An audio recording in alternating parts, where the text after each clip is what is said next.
How much does your bank really care about the planet, or even just you? It's a question many of us ask, especially when choosing who to trust with our money.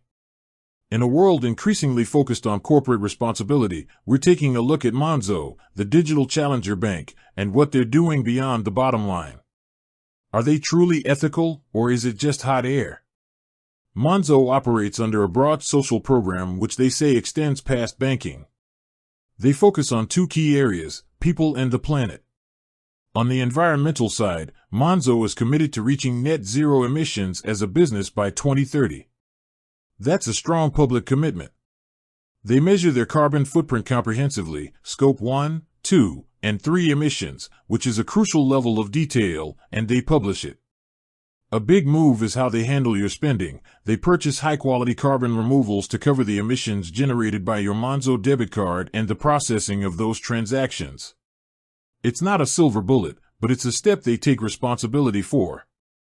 They also don't invest customer deposits in fossil fuel-based energy companies, arms companies, or tobacco companies, which is a key ethical consideration for many. But where Monzo really shines is the social aspect, and this is where they've been pioneers. Think about the gambling block.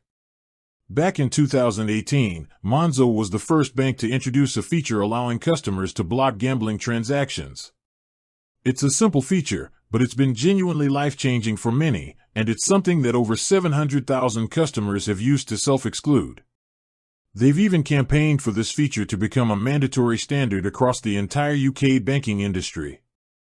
Beyond that, Monzo has a strong focus on customers in vulnerable circumstances.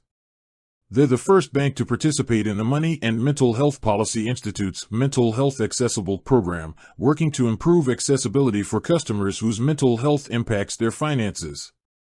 They've created discreet ways for customers to share difficult circumstances, like financial or economic abuse, so their team can provide specialist support without an uncomfortable phone call. It's a move that shows empathy is baked into their product design. So, while no major corporation is ever perfect, Monzo's public reporting, their pioneering work on financial health, and their commitment to a net zero target suggest they are genuinely trying to lead on both social and environmental responsibility within the banking sector. With that said, thanks for watching, and until next time.